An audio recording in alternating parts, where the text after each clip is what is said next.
ඔන්න අද මම අරගෙන ආවේ ලේසියෙන්ම හදාගන්න පුළුවන් පුඩින් එකක්. ඉතින් මේ පුඩින් එක හදාගන්න බිත්තර එකක්වත් ඕන වෙන්නේ නැහැ. ඒක බිත්තරයක්වත් පාවිච්චි කරන්නේ නැතුව අමුද්‍රව්‍ය 3ක් විතරක්ම පාවිච්චි කරලා ලේසියෙන්ම මේ පුඩින් එක හදාගන්න පුළුවන්. ලොකු වෙලාවක් යන්නේ නැහැ. ඉතින් බිත්තර කන්න අකමැති කෙනෙකුට උනත් මේ විදිහට හදලා බලන්න පුළුවන්. එහෙනම් අපි වීඩියෝ එකට යන්න කොහොමද හදන්නේ කියලා බලන්න. අවශ්‍ය කරන දේවල් description box එකේ දාලා තියෙනවා. මුලින්ම පුඩින් එකට අවශ්‍ය කරන කැරමල් එක හදා ගන්න ඕන. මම භාජනයක් ලිපේ තියලා ඒකට සීනි තේ හැඳි 4ක් විතර මේ විදිහට එකතු කර ගන්නවා.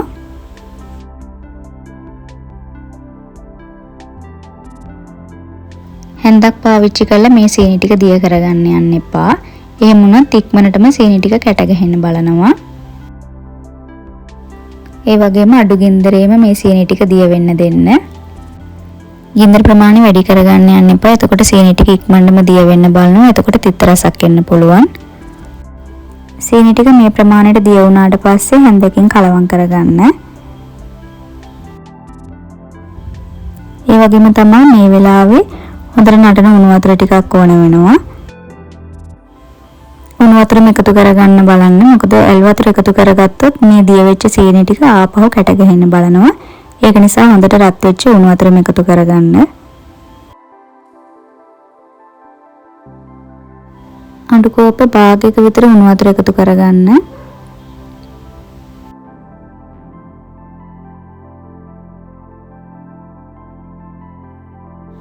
ඊට පස්සේ හැන්දකින් හොඳට මේ විදිහට කලවම් කරගන්න.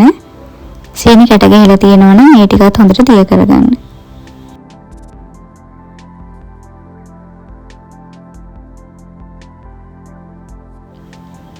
ඊට පස්සේ හදාගත්ත කැරමල් එක පුඩින් එක හදන භාජනයට එකතු කරගන්න.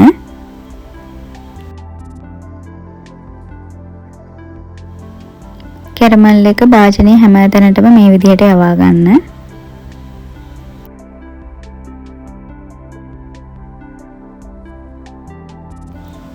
දැන් පුඩින් එක හදන්න ඕන කරන පුඩින් මිශ්‍රණය හදාගමු. මම ඒකට කිරිපිටි ග්‍රෑම් 50ක් මේ විදිහට අරගත්තා. ඒ කිරිපිටි ටිකටම සීනි ග්‍රෑම් 50කුත් මේ විදිහට එකතු කරගන්නවා. ඊට පස්සේ මේ සීනි ටිකයි පිටි ටිකයි හොඳට කලවම් කරගන්න.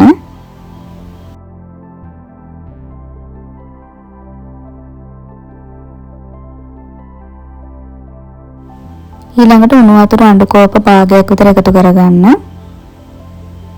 වතුර ටික එකතු කරගෙන සීනි ටික හොඳට දිය වෙනකන් කලවම් කරගන්න. කිරිපිටි කැට තියෙනවා නම් ඒවත් හොඳට පොඩි කරගන්න. ඊට පස්සේ දිය කරගත්ත මේ කිරිපිටි මිශ්‍රණය හොඳට ටිකක් නිවෙනකන් අරන් තියා ගන්න ඕන. ඊට පස්සේ මම යෝගට් 3ක් අරගත්තා. ඔයාලා යෝගට් ගන්නකොට ටිකක් ඇඹුල් රස අඩු යෝගට් 3ක් අරගන්න. දැන් මේ යෝගට් එකේ කැට ගතිය නැති වෙනකන් විනාඩියක් විතර හොඳට කලවම් කරගන්න.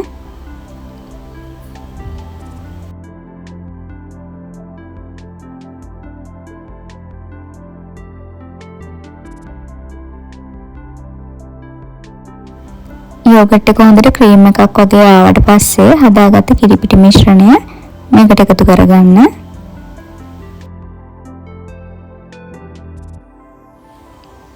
ඊට පස්සේ විනාඩියක් දෙකක් වගේ මේ ටික හොඳට කලවම් කරගන්න.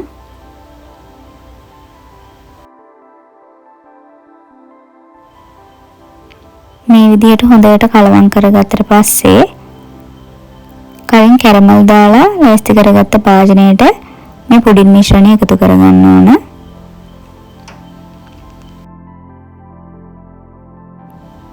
ඊට පස්සේ ෆොයිල් පේපර් එකකින් මේ භාජනයේ උඩ ටික මේ විදිහට හොඳට වහගන්න ඕන.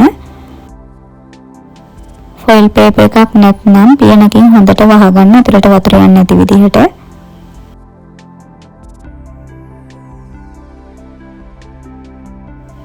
දැන් මම මේක රයිස් කුකර් එකේ ස්ටීම් කරගන්නවා. දරලිපේ වුණත් ස්ටීම් කරගන්න පුළුවන්. මේ තියෙන්නේ මම මේ විදිහට ස්ටීම් කරගත්ත පුඩින් එක. මට විනාඩි 45ක් විතර ගියා. ඔයාලට පේනවා ඇති හොඳට ස්ටීම් වෙලා තියෙනවා. මේක මේ විදිහටම තියෙද්දි අනිත් පැත්ත හරව ගන්න යන්න එපා. ෆ්‍රිජ් එකේ පැය භාගයක් විතර දාලා තියන්න. ඉතින් මේ තියෙන්නේ මම මේ විදිහට හදාගත්ත පුඩින් එක. බිත්තර පාවිච්චි කරේ නැති වුණාට මේ පුඩින් එක ගොඩාක් රසට තියෙනවා. ඉතින් ඔයාලත් මේ පුඩින් එක හදලා බලන්න.